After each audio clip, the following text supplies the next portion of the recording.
Kar se tiče teh zaplat, ki jih vidimo na steni, nisem želela doseči pač prav tiste neke feelinga, da je cela stena z opek.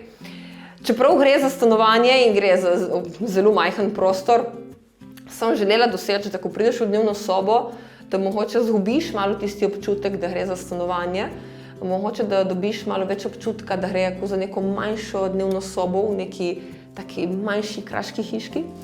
In da smo z namenom, seveda se razume, ostale stene naredili čiste, gladke in da je samo na tej steni v bistvu ostala ta struktura prejšnjih zidov, ki naj bi bili prej, ampak niso.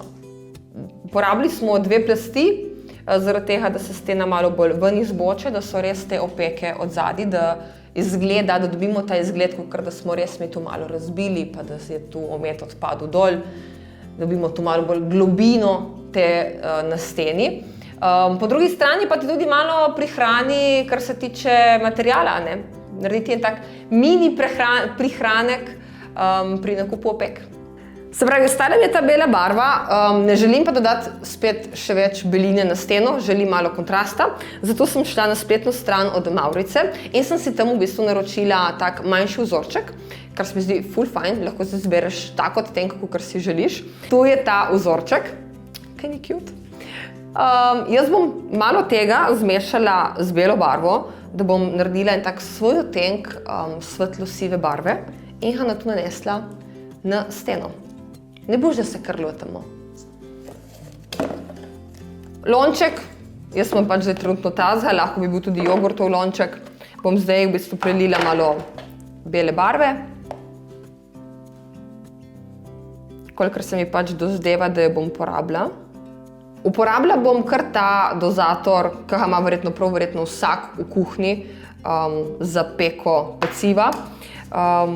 Edino, kar je zapaziti, kadar temnimo oziroma delamo nek temnejši odtenk barve, je zapaziti, da ne zapretiravamo s temno barvo.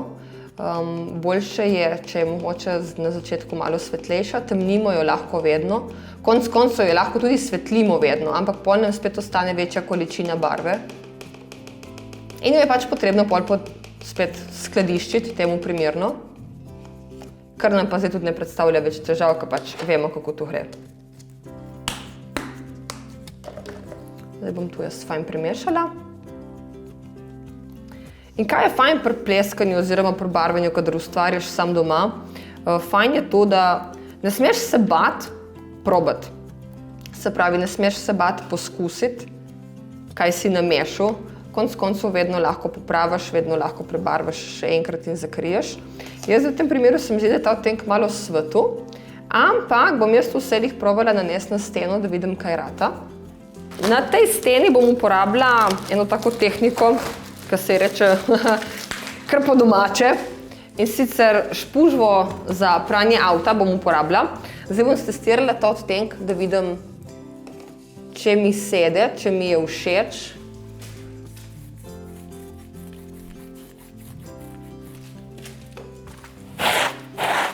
Ta se mi zdi malo presvetel, zato bom dodala lih še malo temnejše barve. Ta tehnika s spužvo je primerna tudi za gladke stene. Ni potrebno, da imate pač neko to steno z opekami. Ker konec koncev lahko tudi tu uporabiš na gladki steni. Se pač igraš spužvo in razpotegneš različne barvne vzorce po steni in dobiš ta messy look.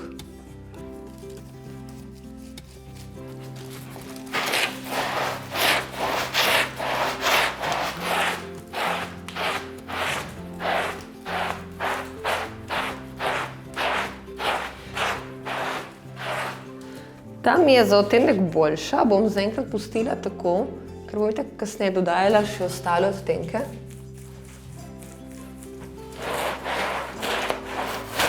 Ne se bati poskusiti, ker se to je v bistvu čar tega ustvarjalnega procesa, da probamo. Če ti ni všeč, primeš valjček, primeš čopič, prebarvaš in je stvar rešena.